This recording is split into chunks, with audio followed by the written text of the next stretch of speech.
If you have ever seen me in the past, I'm usually like super, and I can't turn that off. But I do have a more subdued energy at the moment, and I think it's supposed to be like that today because the things I'm going to talk about are very close to your entire existence as a human here. And so I spent the flight home yesterday. I had about 5 hours on a flight straight shot back from Orlando to home, and I was thinking of you, literally you. I was like, how do I make sure that what I create for you is going to hit you where it needs to, and that in the time that we spend together, that it lands in a way that helps benefit with everybody else giving all their insight. I want to hopefully bring some things ahead that are actionable steps. I do have a framework because I think in like process, but do realize like I'm here trying to actually find a way to make sure my heart connects to yours because you are listening, and wherever you're at in the world, this today is for you. Yes, you, not the group, just you. So it's weird, but it's okay. So today I'm going to talk about this concept of purpose. And for me, if you know my background, my story, purpose has been an interesting thing because I grew up in a space where I wasn't given a purpose or even had anybody at a young age tell me you can do X. In fact, I was given to a situation or a system that told me that you aren't worthwhile, even to your own mom. So when I got thrust into foster care, I didn't have that. And over the years, I had a really tough time developing it, trying to find out what I'm supposed to be or to do and how all that kind of unfolds. And what I've realized is for me, finding my purpose has been this lifelong thing. And it's definitely tied to who I am. Same as for you. And you've had multiple experiences that I could never touch, I can never connect to. But I do know that you've got some things going on. And so I want to have you walk through my life and my process through your own eyes. So I think that purpose is something that it's a gift. I don't think that it's something that everybody gets up front and like, hey, here's your purpose. It's kind of like this thing where we have to do some work to get that. Because if someone told you right now what you are here to do, you'd be like, oh, wow, thank you. That's amazing. Oh, I appreciate it. Now I know what to do, right? And that's a very interesting thing that I don't think that the world's going to give you. I think it's something that we have to unwrap through our time living on this planet, trials, commitments we choose to give to energy of certain things, courage you show up with, and sacrifice. There's a lot of things that have to be sacrificed. And so I looked at first the definition of what purpose means. And I was like, how does this feed my thought? It means the reason for which something is done or created or for which something exists. I go, man, it's kind of an interesting thing. Like if you think about the definition of purpose, I go, man, how can I unpack that? Because I think it's just this going thing. And what I've noticed is that when I look at my world of purpose, there is so much that can be done. It can even attest to this. Like there's a lot to get done on any given day that I could be giving my energy to, focusing on. Like I know this is going to be something that people probably can attest to because I wake up every day and go, I could do anything. But you can't do everything. And so as we look at this purpose thing, I want you to look at it like this. Metaphorically, years ago, somebody said, hey, when it comes to you seeking and finding your purpose, when we were kids, we had this amazing visual of what could be done, right? Most of us, I didn't have much, but a lot of people are given like, you could be an astronaut, you could be a teacher, and all this stuff is here. And as we get older, we start kind of going into the certain school, and then we have a certain group of friends, then we have a certain career we go to, and we get dialed and dialed and dialed of that career. And then after a while, all we see is this, is all we see. And we go, what's my purpose? And what I believe is our purpose exists out here still. If you weren't locked into it here, if you haven't trained your focus on that thing, it exists in this area outside of what you're seeing. So what you're going is, I can't see it. I don't know what it is. I don't know how to find it. And I go, yeah. Truth is, the thing that you're probably meant to do if you haven't found this just yet, it's down the road a few forks away. Now I want you to write down FORKS. This is one of my frameworks we're going to talk through today, forks. I have noticed that I think finding your purpose is this process that it's like I'm going down the road and I'm going to go and there's going to be forks in the road, but it's always a matter of this is the process to expand my perspective to see what else is out there. Because I, in my life, have found this as what is the current purpose for my life. And I promise you, until 2014, I had no idea. I had no clue that this even existed as something you could do in the world. And so if I'd have been sitting around, imagine me at, all the years of my life going, what am I here for? What am I here for? What am I here for? I'm going to tell you how I found this, how I landed in this thing that I love to do, that people seem to love that I do, which is a beautiful space to be in. And if you are experiencing this disconnect between the energy I'm giving to something and feeling filled up as I give it, because I think there's a process there when you can pour out, but it fills you up. There's a magical little space, what I think is called kind of like our purpose. It's the reason something exists. I'm doing this thing to get this, and it just all seems to move smooth. So let's talk about the 4 areas or 5 words, forks, right? So here's the first part of it conceptually. I think that we go down these forks in a road and we are met with this directional thing. If I can go here, here, here, here. And I sit there and I go, but I don't know which way to go. Should I go be a teacher? Should I go be a coach? Should I start my own business? Should I? And then I was all these forks. And what we do is go, well, I don't want to go the wrong way. So let me just sit here and wait till it clarifies itself. And then we sit there for years. I'm just going to keep doing this because it pays the bills and I'll dabble here. We never go down the fork in the road. And so we sit there and go, but I realize in my life, well, the best thing I can do is go down one, just go. If I can make the first F a full speed decision, full speed decision, what allows me to do is a couple things. One, I'm now moving and there's so much in motion that is powerful to uncover things. We'll talk about that in a moment, but there's so much in motion. But if I can go, then what happens is two things. One, either it's the right path, great, we'll keep going. Or two, I know it's the wrong one. I can go back to the beginning. And now as opposed to four, I got three choices. So the idea is F is we got to make a full speed decision. And this is where I think it's powerful to chase your passion in this manner. Because here's the thing, there are a lot of people who they don't have this question you have of how do I find my purpose? They're just not passionate about stuff except for their family and their kids. And then they'll do whatever they got to do, a regular job that they don't love because it allows them to be free to go home and have fun with their family and do their trips, right? And if they love that, great. But if you're a person that's like, I am passionate, well, you can't quell the passion. You got to chase it. And typically it's scary. I don't know what to do, if it's the right thing to go. But I tell people you have to go down the path of chasing the passion at first. Will it make sense to you? Absolutely not. The things that I have done and that you have probably done, people go, are you a crazy person? Do we need to admit you? Why in the world would you want to go talk about that or go do that thing or go create that thing? Most people look at us like we're crazy people, but it's a passion we have. And it doesn't make sense logically, but that's typically the full speed choice I tell people to make. And the idea is this. We typically don't want to make the full speed choice because we don't want to make the wrong choice. And what I tell people is you kind of have to trust your gut, and the gut's that passion. And write this down. You have to trust your gut until you trust your gut. Bear with me. I promise I'll make sense of this in a second.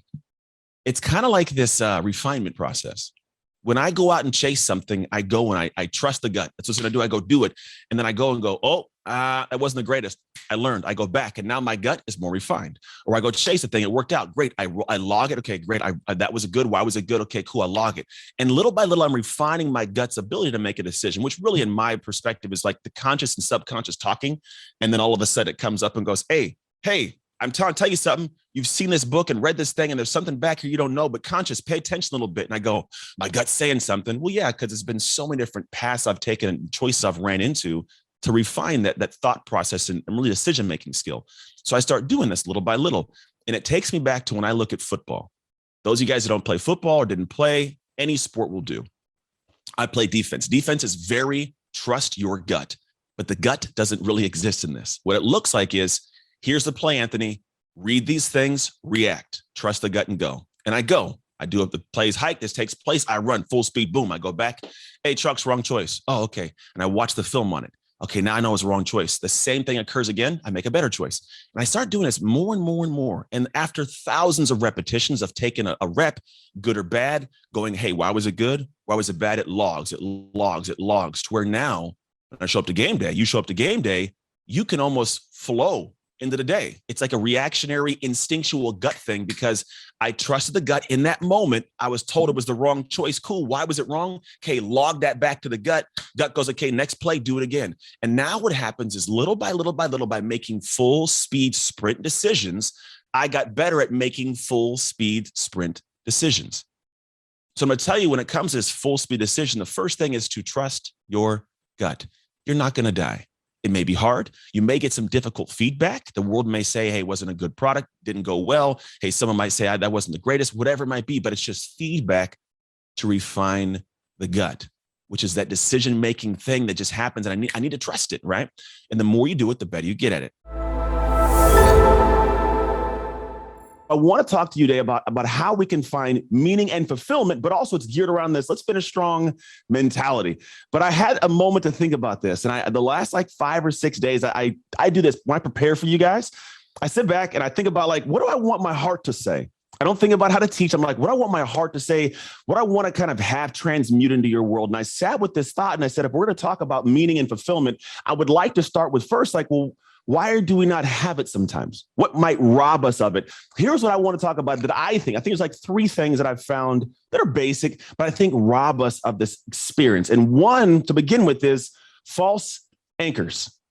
Now, I talk about identity, and I believe we have identity anchors, things that anchor us to who we are, how we show up, what we do. And I believe that sometimes we rob ourselves of great meaning because we have the wrong or false anchors, which comes from us looking at this world and going, look, man, I didn't achieve what she achieved. I didn't get done what he got done. And I'm not where they're at. And I expected to be so much farther along. And so I have this anchor that's tied to this one thing. But because I don't have that thing, I don't feel like I have meaning. I don't feel like I'm fulfilled because I don't feel like the work I did panned out, we'll call it.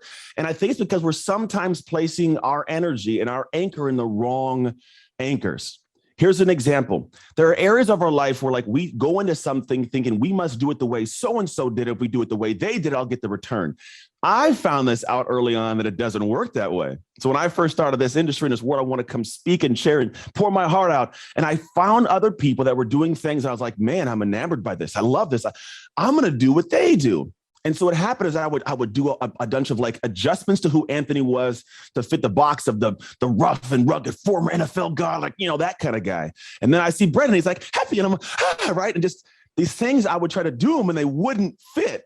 Now they fit for those people because they are those people, but my anchor at the time was tied to doing things the way they did them. And because of this false anchor, I had a poor perspective of self. I felt like the work I was doing wasn't meaningful. I felt like I wasn't fulfilled because I wasn't getting the return. And it took me a moment to sit back and go, look, I can't be them, but I could do me real good. How do I figure out how to do me? And that was one of the things that was a really big piece for me to uncover that I'm teaching you right now is you have to take a look at your life and say, let me look and see what doesn't seem to fit. What feels like a shoe on the wrong foot? What is not really settling in the right way? And this is something where you have to do the deep work on your own and sit there and go, what have I been trying that I might have to pull the ego back and go, I shouldn't have been doing that. I shouldn't have spent time there. It's not my thing. And when you give yourself this grace and this permission to not be perfect, you find this kind of like this ease, like this, I feel a little bit lighter. And that lightness helps you progress to the next stage. Now, number two, I think we have sometimes poor perspectives on things. This again ties to the area of us having this, I think, comparison issue. So there are perspectives that we will sometimes lead in with. And what we're doing is looking back at this year. We're looking back at the year going, what did I accomplish? What did I get done? Some things I'm sure were amazing. Some things not so great. Myself, I have these things also. I'm human. But the idea is when I sit back and I go, where did I not go? What did I not accomplish? What did I not achieve? I don't give it the perspective of I'm not good enough. And here's a reason why you have to. And it's logic, but we don't live in this logical space sometimes. What I found is we sometimes, again, have a perspective of where we should be based on things that we might know over somebody else, or we might have experience over somebody else, or I've earned this because I put the work in this area. But there is so much that you never see. There's so many things that are going on around somebody else's life and their experience that you may not know, a mentor they might have that they don't tell anybody about, an experience they had that gives them some knowledge in an area that nobody else knows about. And so what we're doing is giving a poor perspective on an outcome based on a comparison to somebody else. So again, this takes us and robs us of this fulfillment, this meaning of the energy we are putting forth towards something simply because we have given something a poor perspective. And the third one, this is going to be one to poke, and honestly, it's going to be one to measure against the people in your life. I have a lot of humans in my life. I love my humans. Brent's one of my humans. I have amazing family that are my humans. I have great friends. Like I have these amazing people. However, every year I seem to find that I start a new year with less friends.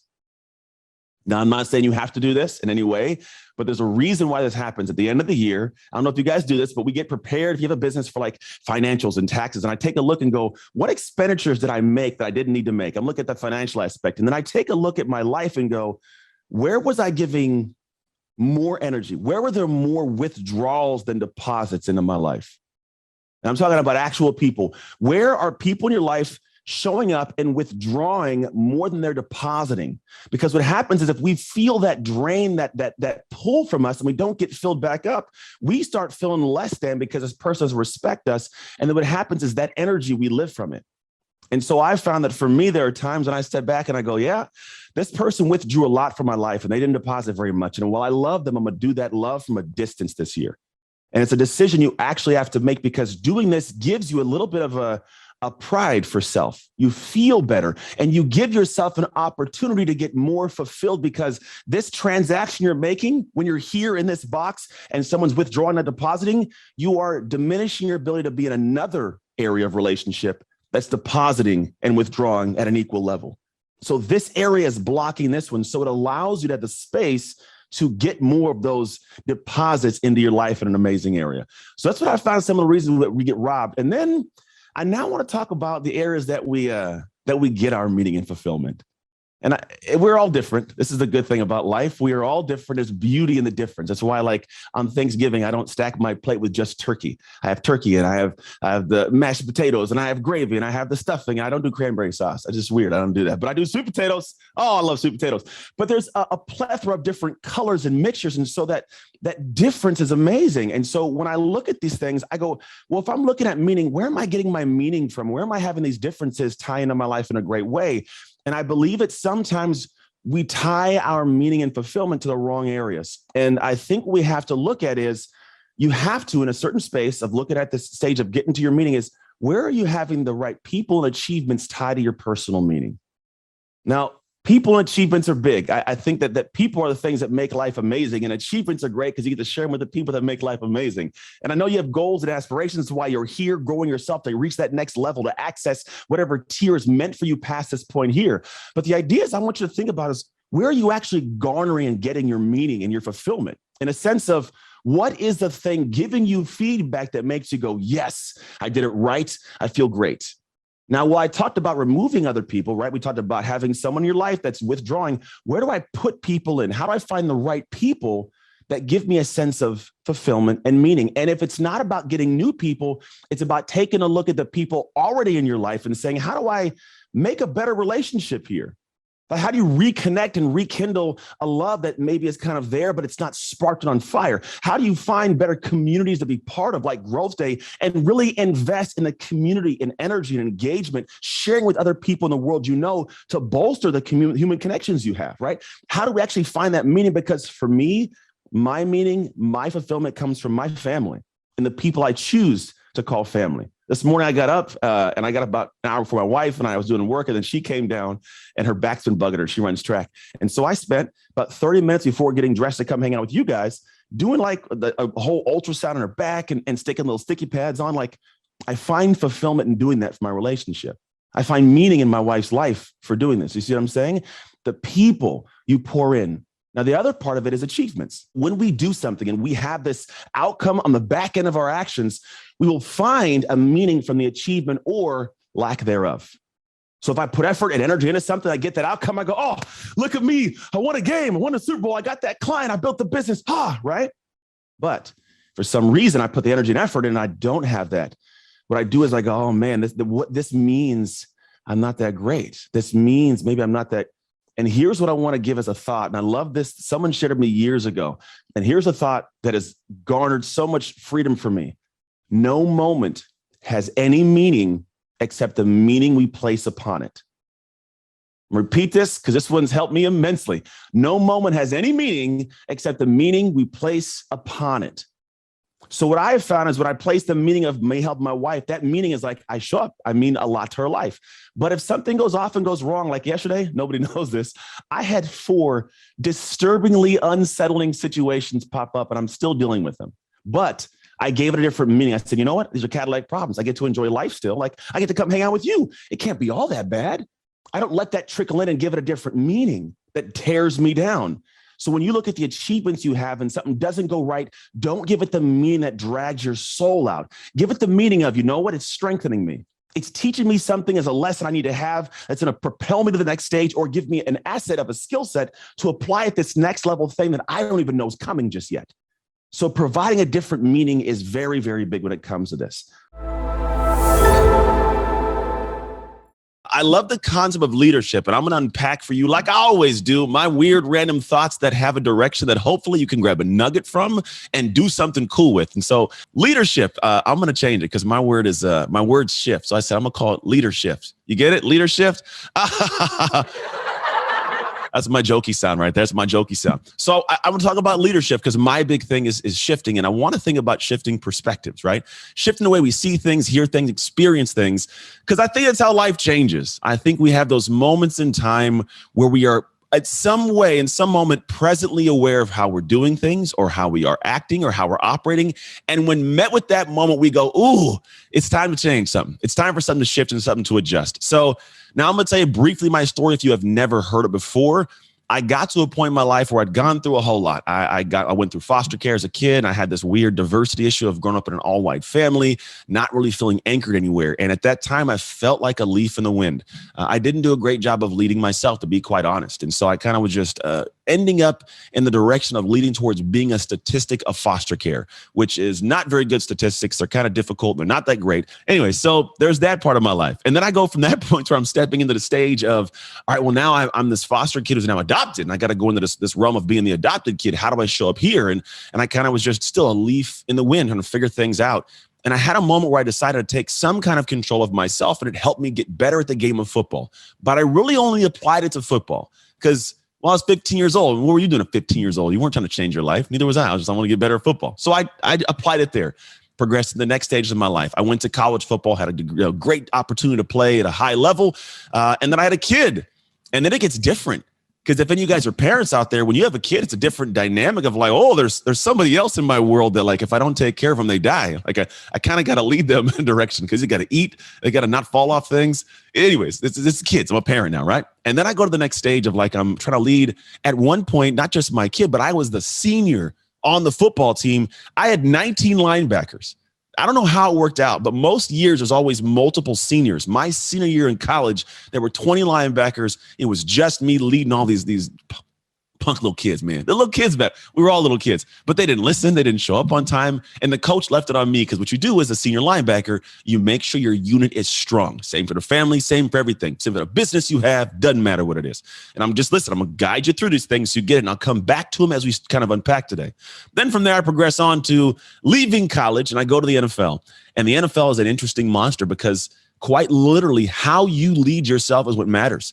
If you show up in the NFL and think it's college, you'll fall apart because college is a place they kind of can't get rid of you. They gave you a scholarship as long as you don't, fail out of school. Like they got to keep paying for your school. You're there. NFL, they can literally sign you right now, have a contract that says you get $150 million a game and they can take it from you, have you sign it, bring it back here. They could tear it up in front of you and there's nothing that they can do about it. Like I can't do any unless there's guaranteed money, right? So the thing is, you have to lead yourself in a vastly different manner every single day, day in, day out, at disgustingly consistent levels to simply be able to keep your job, right? The way you lead yourself matters there. And then how you lead yourself with this unit and become part of this team, it matters. Again, progress past the NFL because it stands for not for long. You get in, you get hurt, you go home. And I went home. And so when I came home, I fell out of all sorts. I lost a very anchored part of my identity. Anytime you've been doing something for a long period of time, and you can attest to this. Think about that thing you did for 2 years, 3 years, 4 years, 5 years, no matter how many years you did it. And whether by choice or by chance, someday you woke up and you were not doing that thing anymore. This could have been the kids went to college, so you're an empty nester. It could have been you changed jobs, so you left this old area, went to a new area, and you don't really have a sense of confidence there. Maybe you decided to open a business, you went in a new direction somewhere. Maybe it was something where it was by chance you got hurt, left the military. Like I got hurt in college, NFL, and left the game of football. Right? Chance or by choice, you're not doing it. You are met with the reality that you don't feel as confident as you did. Because now I don't have this thing to lean on. And so we're thrust back into this new world of like, how do I show up in a certain way? How do I get this next level of my life met? And this is, again, leadership type stuff, leader shifts. I got to a point where, to be quite honest, my life kind of came tumbling down. Everything that was Anthony came falling apart. And for a lot of years ended up in a fog. And I was no way leading my life properly. And then I got to January 1st, 2016. And in those moments, man, I woke up. It was New Year's Day. And I was laying next to, we're going to be honest in here. I don't always do these and share with you guys, but I'm going to be transparently honest. I might have told you, I might not have. I have no idea. But I got to this point where I woke up and I was laying next to a strange woman. I was divorced. Not she was strange. Like, wasn't like one that like I really was like in deep conversation, relationship with, just a woman that was there. I went in the bathroom and I looked in the mirror. And we had like, it's New Year's Eve. So you drink a little bit, you smoke some hookah and stuff. And I remember just waking up and having this incredibly deep level of shame. Like this man looking back at me, I did not have respect for, I didn't like, I would never, and I'd say this all the time, it was someone that I would not want my daughter to be with, anybody like me. I would not want my boys to be like me. My mom would never approve, and my God would never let me into heaven. I'd fallen so far from my faith in the middle of that. I was completely away from the place of leading myself and having the ability to lead other people. I was off in a wash. Now, I understand you are probably not in this place. To be quite honest, you're probably not. But I'll say this, sometimes we don't realize that we're in the middle of a tornado because you're in the eye of the tornado. You're around messing things up. You're blasting through things all day long, but the eye of the tornado feels calm.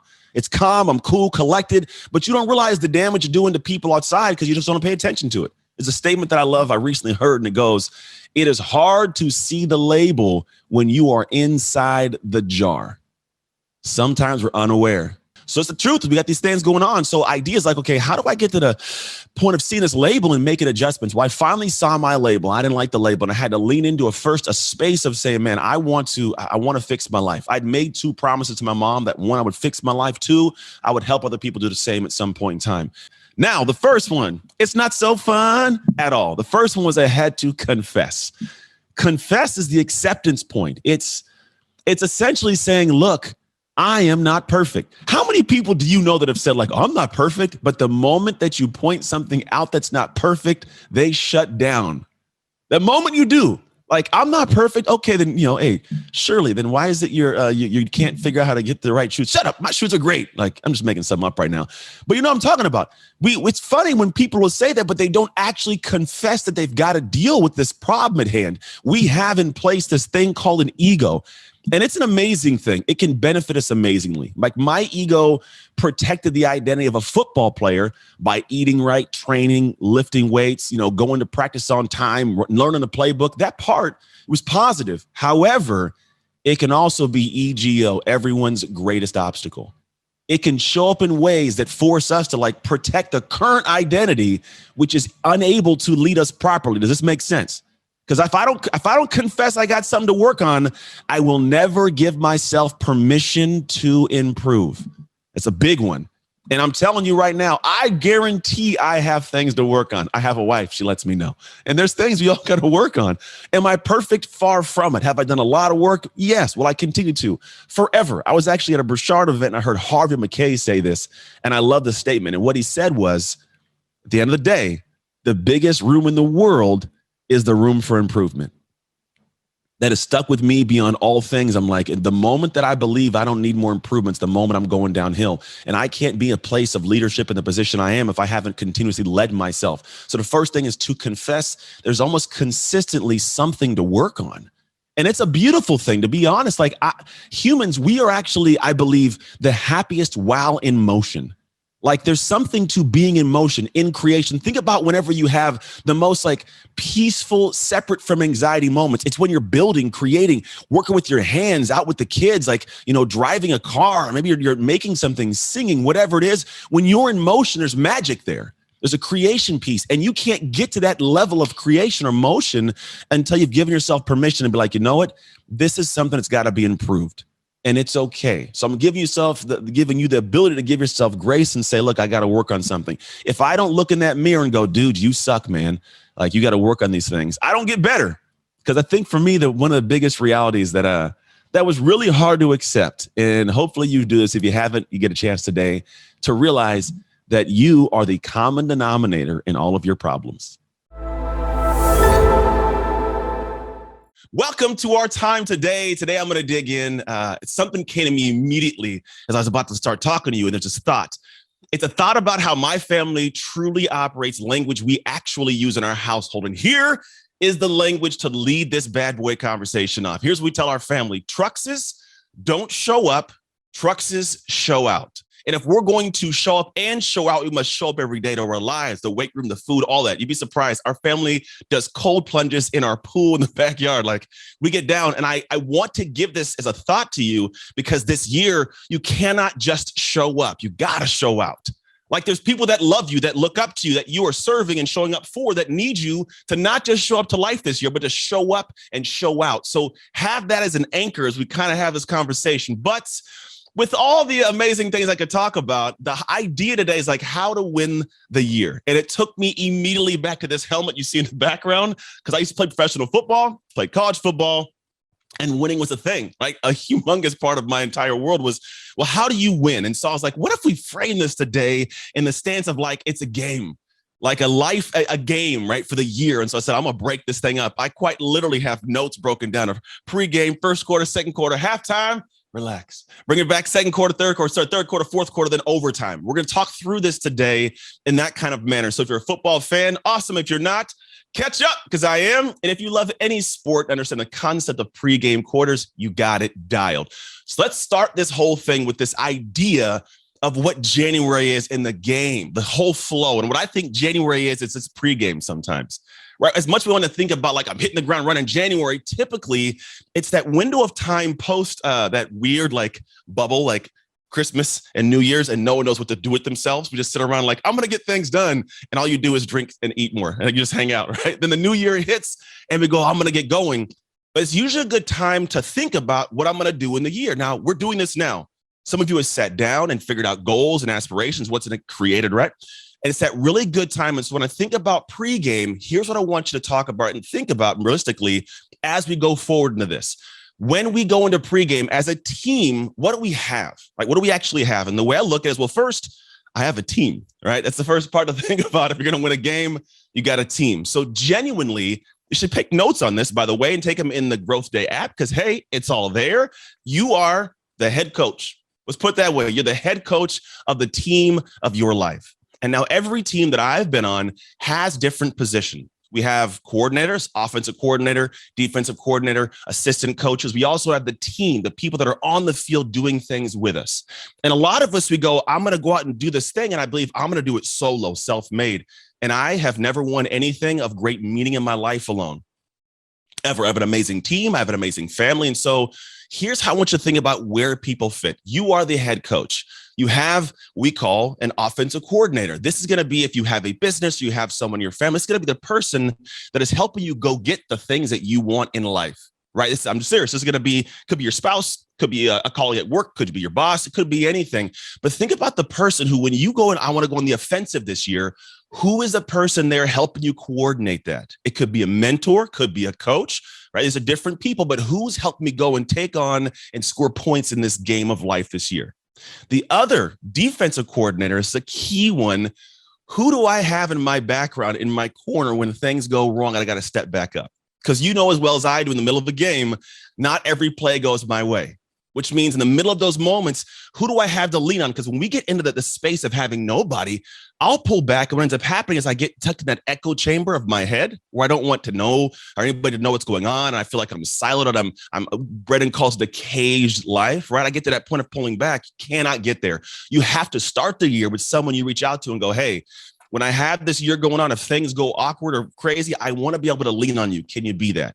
Just to be a person to vent to, right? So you have to have these people.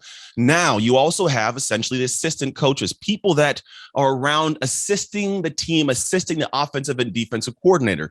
These are going to be friends, colleagues. Again, it's other people. Could be your kids, could be cousins, doesn't matter who it is. It's people that are out there helping you, but they're not in the trenches with you. Key differentiation is they're not in the trenches with you. These are people that are all the outside support. It could be your CPA, your accountant, could be a personal trainer, right? These are people helping the team win, you being the team. The last portion are the people on the field. Who are the ones in the trenches with you? This is going to be clients you might work with. This is going to be people that are direct mentors and coaches helping you do the business. It could be, if it's not a business, it could just be colleagues that are, coworkers at work. Who is on the field with you getting things done? It's a humongous piece of the puzzle. So this little simple thing, I don't think we always think about. Like, I have all these people in my life currently, and it's a beautiful thing because my life has run smooth because of this. But as we start the planning process, put these human beings in place in your life. Now, also for pregame, a couple of things we do is we have to determine what is a win. Now, we'll call it goal setting for now, right? But goal setting is a little bit different from the way I frame this. When I look at my life, there are goals, right? But it may not be the goal to say my goal of this game was to score 50 points on this team, right? Whatever it might be. Winning the game is still a win. It may not be that big, humongous thing we wanted, but it's still a win. So determine for yourself what's a win so everyone is on the same page, so we're all pulling in the same direction. The worst thing would be for the offensive and defensive coordinator to be on different pages. Hard to win a game that way, right? People in the trenches not knowing the direction we're going, hard to win a game that way. The idea is, what is a win to you? And it's your win. Not what the world would respect, not what anybody else would deem a great thing, because sometimes people have visions that aren't your own. And when you try to fight for their vision, you don't feel like it's a good thing and you don't even enjoy the process, right? So figure out what's a win in your book. Huge. Now, the next thing, solidify the game plan. Before we go into the game in first quarter, I got to have a game plan. And when I talk about a game plan, I don't simply mean what's the game plan, bigger picture to win the game. Here's what you got to think about. I played football, which means we have individual plays. Individual plays for me in this world is a single day. What does your day look like? Like, what is the day you're going to go and play, right? I'm not talking about the big picture. We can have a big picture vision of what a win is, but now bring that back to what does my day look like? You should get yourself a high performance planner, take the whole quiz inside there, go through the whole process, right, if you need to, but know what your day looks like, because that's what we're going to track and adjust. It's hard to look at an entire week or an entire month as we go forward, but you've got to go, here is my game plan for a day. And the things within this day are leading us to get to the place where we have already deemed a win will be. Big piece. Now, what most people don't do, they give deadlines. And I like deadlines. I mean, it's no big deal to have a deadline, but I like action days. I want to start. So what you've got to do when it comes to again, this is pregame. When will I start the game? When's kickoff time? What does that day look like? And I'm serious, plan that day, because I want you to have control of the day, not fall into the day for some random reason, which means, when am I getting up? What's my routine look like that day? What am I doing so that you can close the day and go, I won that play. Hey, that was a win for that play. Got it done. Feel good. We're moving the right direction. I may not have got 15 yards, but I got 5. I'm moving, right? That's the idea, is can we set that plan up and move forward with it? Welcome to my world, people. So this is going to be fun. I probably have maybe one framework today, but I believe that something with relationship, because it's such an intimate tie to our humanity, that stories I can tell you will resonate better. And I hope that within the stories, you see yourself as one of the characters of the people or the individuals involved. And in that process, you can extract something and go, oh, okay, I get it. So I'm going to take you back in the time. So it's 2000. I was hanging with my buddy Vinny, because my buddy Vinny's a professional skater back, and I was in high school. It's, cool kids hang out with the cool guys, and he's a professional skater. And then there was this one time I went with my buddy Byron, who introduced me to Vinny. We went to this weird court to hang out. Now, this is Antioch. This is back in my hometown. I'm like 16, 17. And I'm just going to tell you guys, I was not the most savory character. I wasn't even saved this time. Wasn't doing crazy stuff. But I remember, like, we pulled up into this weird court, and my buddy Byron had this jug. You guys ever seen a gallon jug of Carlo Rossi wine? He had this gallon jug. He used to walk around downtown Antioch with it. Oh my gosh. And he was like 16. I don't even know how he got it. And anyways, we end up in this court, and my buddy Byron introduces me to this girl. And it's the only girl that's there. Her name's Christina. She goes to the same high school. I don't really know her, but like, I just meet her and talk, and no big deal. Well, the ensuing months, we end up hanging out a lot. We end up, we're in the same friend group. We get to know each other. At one point, my buddy Christian was like dating her, and then he wasn't dating her, and then like still in the same friend group. And then I don't know, fast forward, at some point, we're hanging out at my buddy Vinny's house, we talked about, and I probably had a couple sips of that Carlo Rossi wine, we'll call it. And so I'm sitting there. I remember I was on the couch, and this girl comes up. We start talking and chatting. It's Christine. And next thing you know, like we kissed a little bit on the couch. We'll leave it at that. That's literally all it went. We just kissed on the couch. We're little kids. Don't do dumb stuff. And fast forward, like a year later, I don't know how it happens, but we're dating. Like we're dating. This is like my girlfriend. And I, growing up in foster care, have this weird tie to like the female in my life, so much so that at the end of the day, like the woman that's closest to me is really close to me. Like it's an attachment to my heart. I think there's just some space, and it holds itself because my biological mom, she just was distant. So I've always desired to have that kind of female presence in my life. And when it's there, like I'm locked in.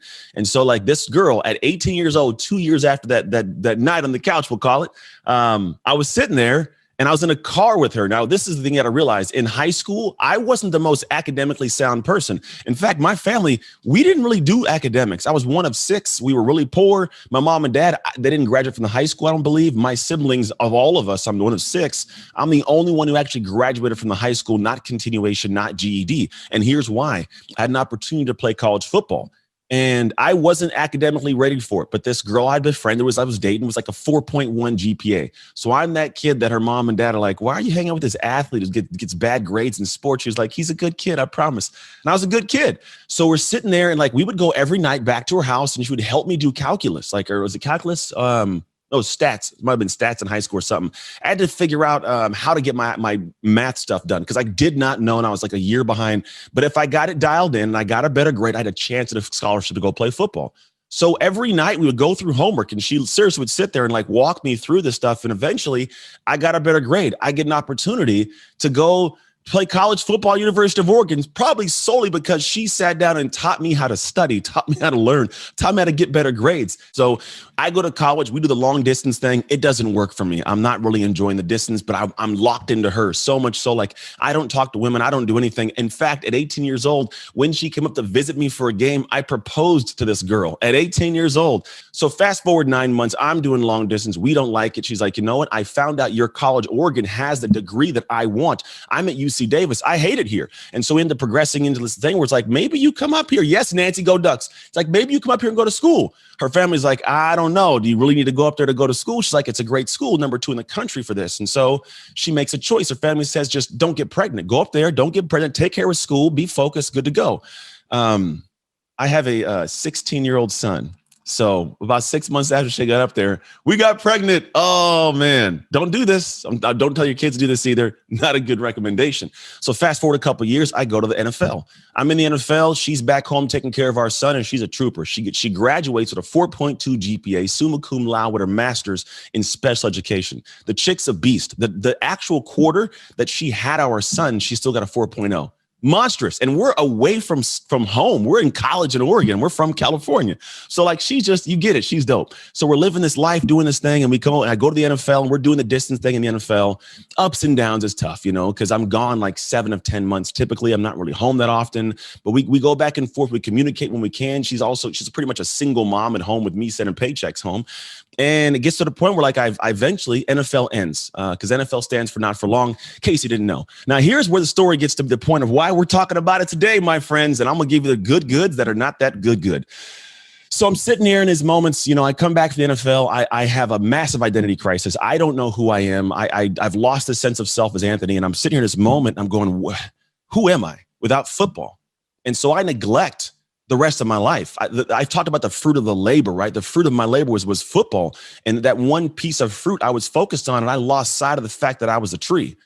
And so what happened is I didn't give the nutrients to the tree. I didn't take care of the other branches on the tree. I didn't take care of the rest of the fruit. So when I'm focused on football getting lost, my business is failing. My marriage is failing. I'm not a present father. I'm getting out of shape. And I get to the point where I eventually have the situation where like I'm completely separate from my wife at this point. We were tight. I mean, so close. We knew everything, felt everything. And then it was like a stranger almost. And it got to the point where I'm in Hawaii and we're on this vacation. And I end up finding on her phone that she'd been texting somebody else. And the somebody else was another guy. And come to find out that my wife, the one I'd known since 16 years old, is having an affair. And I'm not going to go emotionally back there with you, but just know it hurts. Because if you've ever experienced that, it's painful. It's a different depth of pain. And it's also, I don't know if it's different for me because like, that's my world. Like this was my family. This is my wife. This is, and we also had twins. So at this time we had 2 more kids. We had 3 kids and my world is now coming tumbling down. And I get to this point where we're going to tell you the truth, man. Got to the point where I wasn't a present father. I wasn't playing football. My marriage was on the outs. My family was falling apart. And being a foster kid, not having a family, like when I had it, being ripped away was probably the depth of pain that I can't put into words. And I remember feeling like I don't want to be here. Like if this is going to be life after the game, it's what I got to experience. Like, I'm cool off this. I don't want this to be my work. I don't want to be here.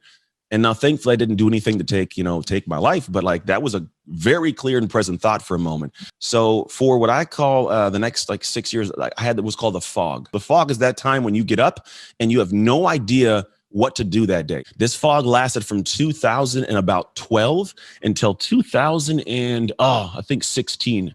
It was a tough one because we had the whole situation of like in 2010, the divorce was finalized in 2012. So I was like separate from like 2011, like 2016. And here's what took place in 2016. And I'm gonna tell you this as the truth, the aspects of Anthony that Anthony, you got to know him, because if you're going to know me, you got to realize like I'm not proud of these moments, but these are moments that give you a sense of my humanity.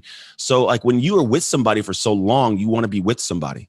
And so I found myself for the first time in my life having multiple partners. Like I'd have women I would talk to, and I was always respectful and kind of like, hey, I'm not trying to be in a relationship. But to be honest, like I would give of myself and it would drain me and I had nothing and I felt empty and I felt shameful.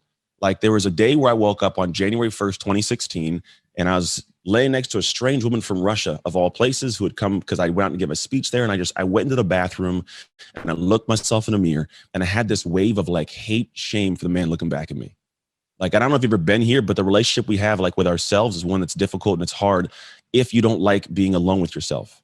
I had this reality that I am the common denominator in all of my problems. And in fact, the common denominator in all my relationships. Now, the relationships that I'm going to talk about, there's going to be different ones. There's one with, I'm telling you, my intimate relationship with my wife. There's the relationship with as a parent. I wasn't a present parent. I would find ways to miss, baseball and soccer and football games because, well, I'm busy or I'm traveling somewhere. I got this going on, or I book clients. I would book clients because, to be honest, I didn't want to have to go to the game and feel the shame of me knowing I hadn't gone to the previous game, or have to possibly find her with the next boyfriend that she's with and have to see some man holding my daughter's hand walking down the game, like these little things that happen. And so I would find myself not being a present father. My relationship with my clients was interesting because my focus wasn't on how to be a great trainer. It was like, how do I just, find the next girl to hang out with? You know what I mean? Like that's the energy is in different places. And so because I wasn't centered with the relationship of Anthony, none of the relationships navigated themselves well. They all came tumbling down, we'll call it. And I woke up in this January time frame, and I finally had this realization of, dude, you got to do something to figure yourself out. And I did something that I think everybody at some point in time, if you've been in those funky places, you need to do. And it led to me having some positive pieces. But here's the first thing I did. I asked myself all the questions I did not want answers to. For example, Anthony, why aren't you a good father? Anthony, what was your role in that marriage falling apart? Anthony, how come you're not showing up in the business? All these things. Anthony, why are you out of shape, man? Why? I used to have a gym, and I would cover my belly with the sweatshirts with the logo of the gym, so I would have to show it. It was baggy clothes. I could hide the belly. I worked and trained in a gym all day, yet I did not look like it. You know what I mean? And it was this thing where I had this interesting internal conversation always running, and I never wanted to deal with the conversation. So I went internal. I finally asked these questions, and it provided answers I did not want to hear, to be quite honest. Hello, everybody. How are you doing today? Hey. I got a little clapping. Hey. Who in here has ever had an issue with boundaries? Any of you ever do that? Yeah, me too. Here's how it happened. At one point in time, I would have these blocks and segments I had a brick and mortar gym, blocks and segments where I wanted people to come in and do their thing. But when I needed to work, I needed to work. And I was really good at getting the work done if nobody bothered me. And what would happen is people would come up, and in my 2-hour window, I do 2 hours of conversation that I shouldn't have been having. It sound familiar? And the next thing you know, the 2 hours is gone and nothing I wanted to get done got done. And I'm going to walk you through what I call bulletproof boundaries, because we got to have boundaries. And I don't think enough people think this way. So what I'm going to look at is what are the things that become issues in my life, and how can I get to the point of creating boundaries to keep the good things in and the bad things out? It's all about having focus and discipline, right? Well, I can't be focused and disciplined if I have no boundaries. Can't get anything done, right? So I'm focused on how do I look at this aspect of setting a boundary so I can stay disciplined. This is the discipline aspect, bulletproof boundaries. So here's what I do. This is what I call the foundation. The word discipline is interesting. It actually has some ties to disciple and plan. So discipline essentially means, am I following, disciple, the plan? And most of us, we'll do a good job of making that plan, won't we? We'll get vision boards, get the plan. I got a plan over here. I got this whole structure right. And then I get down, I say, okay, from 9 to 10 a.m., I'm going to sit down and I'm going to do this thing in preparation. And then all of a sudden what happens is I don't do it. And usually the reason I don't do it is because I didn't anchor down the foundation, I call it, of why it's got to get done. It's a nice to do, but we don't make it a need to do. And so what I do with people, and I tell you in the very beginning, is like, you got to get to a point where you sit down and say, look, why am I doing this? Like, why does it got to get done right now at this time? Because if not, then it's like, you know what? I can do that tomorrow. I saw this new show popped up on Netflix, and maybe I'll go watch that. And I heard about this cool documentary, or I start scrolling through social media, right? And so what happens is we didn't put a foundation as why in the world must this get done right now? Then what I do, I teach people you got to put in what I call parameters. Now, think of it like this. If I'm on a road and I'm driving somewhere, the parameters are the lines of the road. Now, a lot of people don't set the lines of the road. What can I go into and go out of? Now, if you think about it, it's not fun to work towards a goal and be so militant and rigid that you hate the process of actually going down the path towards the goal. You know what I mean? Like it's like I want to achieve it, but I don't want to achieve it and like have to like not enjoy my life. Like I want to smell the roses. I want to go have a beer, hang out with the girls, go take a trip, catch a movie if I want to. It's just I want to be able to enjoy it. So what I tell people is you actually have to set parameters that feel good to you. Not what somebody says, not what you read on the internet, not what your idol and hero person said. What feel like good parameters to you, right? So just so you know, my parameters for life are after about the time of 3:34, like don't message me because I'm probably not going to message you back. I'm a family guy. I am in what I call season of dad right now. So I got a 16-year-old, I got 11-year-old twins, and I got a wife, and we have a family, and I love my family, and that's the core of my humanity. And so whenever I look at my parameters, like I know what I'm doing and why. So, but at the same time, like I may not work at the level of somebody who's like, you know what, I work, I get up at 6 and I'm working until like, 10, and then I'm going straight till 8 p.m. That's great. It's just not going to work for me. And I'm not going to feel bad, which you shouldn't feel bad simply because you're not doing what somebody else is doing. So you have to actually set your own parameters of what the parameters are that you will stay in the lanes. I don't go here. I don't go here. I stay straight in this lane. Then we have number 3 is what I call awareness. Now, this is big. Awareness is essentially, as you're going through your life, are you presently aware in the moments of when situations are coming up? So you ever heard of the thing at hindsight's 2020, right? Like, oh man, I wish I would have thought about this back then, right? People don't presently become aware. So the parameters they set, they don't actually look at them. They're just, it's like driving down that road. I have my parameters. And what happens is I'm looking at my radio or I'm texting. And what happens? We do this, we crash.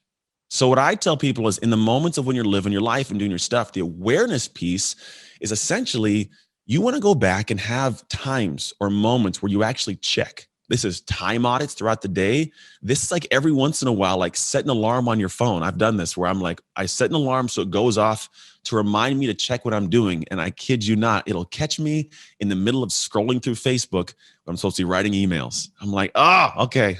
So I go and I got a little egg timer. I'm dead serious. I might have showed this in the past. I have like an egg timer that I use specifically for this. It just goes on my desk and I spin it and I put it down and I go here. All right, this is my thing and my awareness. So what I'm doing is you should be trying to be presently aware of, are you within your parameters? Because when it comes to being disciplined, if you can't stay in that lane, which thing about discipline is staying consistent to the plan over time. If you aren't able to be presently aware, you don't get that thing done. And then you feel crappy because I didn't get that thing done. And then the progress isn't made. And I got to make excuses to other people or to myself. I fall out of integrity internally. I start thinking, man, I don't know if it's for me. I can't even get my stuff done. Right? It's a downward spiral. And all you get to do is not scroll on social media or not go out and hang out, like whatever it might be. Awareness is a big piece. So you have to be aware of what are the things going on. Then comes to a big one. And this is the one that I think we got to spend some time on right now. It's called triggers. Now, in life, there are certain things that are triggers that trigger the awareness. So it's not just a matter of hoping and setting an alarm for it all the time.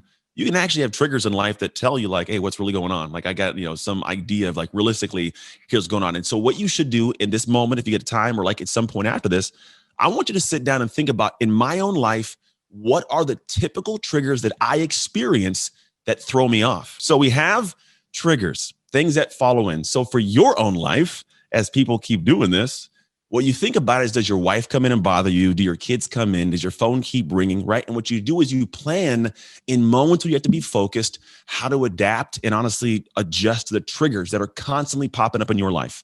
And it's going to be unique to you, obviously, completely unique, right?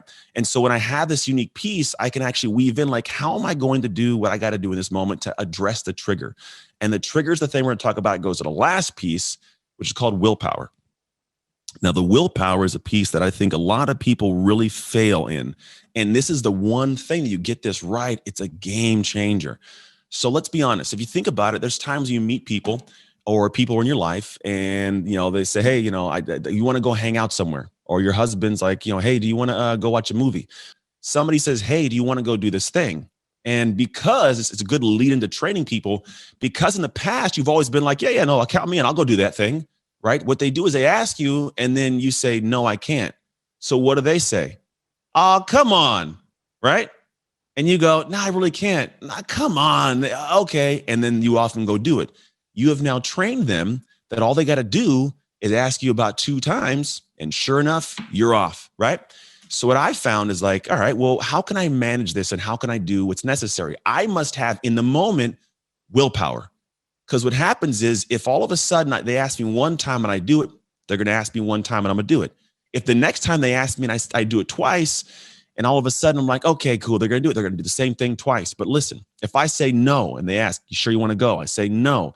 Come on, you want to go? I say no. Come on, no. All right, he doesn't want to go.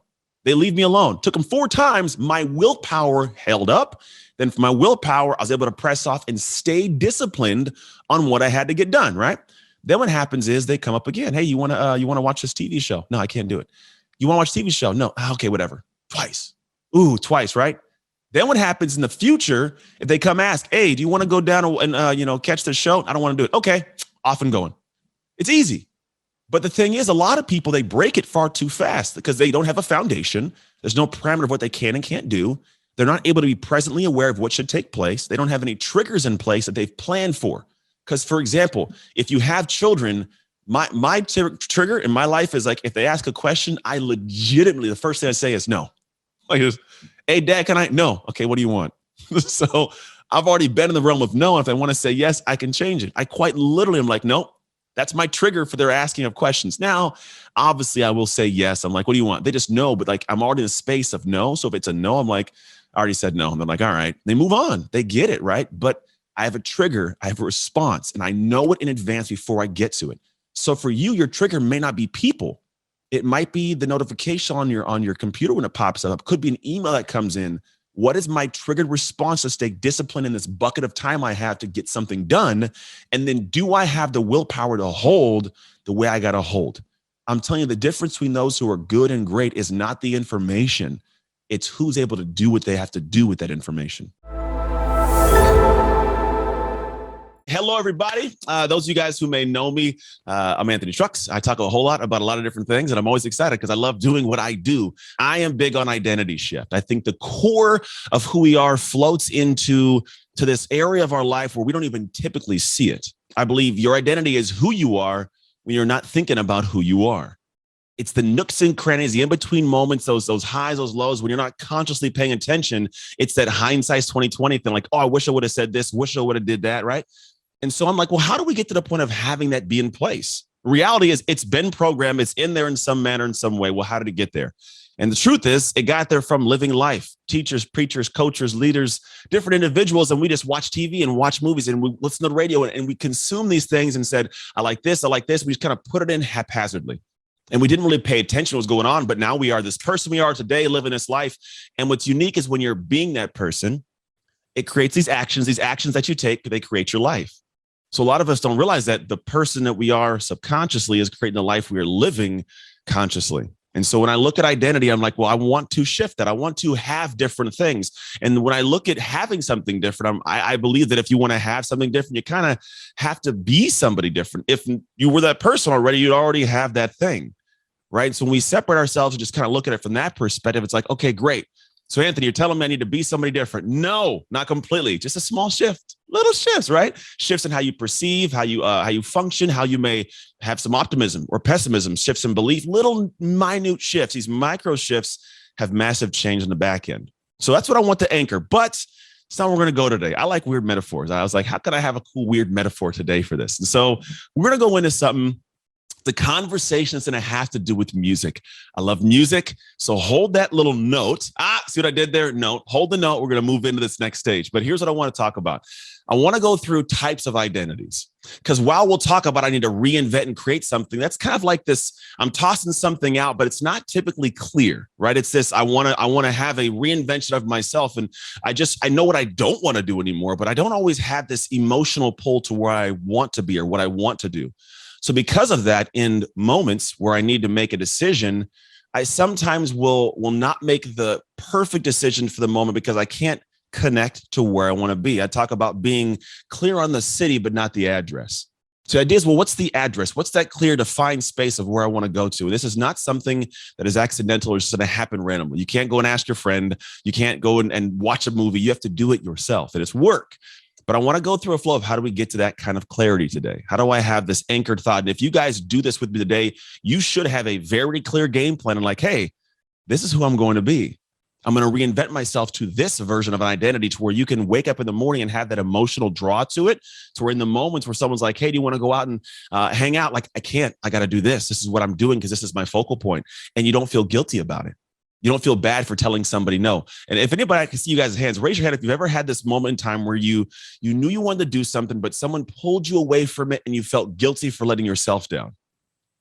Anybody? Yeah, it happens, right? It happens to me too. I'm like, I'm supposed to go work out. Somebody asked me to, I'm like, I don't want, I got to work. And I'm like, man, I let myself down. I'm supposed to go out there and get a little workout in, like little nuances, but they happen for us. And so this really starts with where I believe reinvention settles into, and it happens to wrap around this word of guilt. Now, I think there's different types of guilt, and this is where I want to make sure you feel and realize that guilt is not always a bad thing.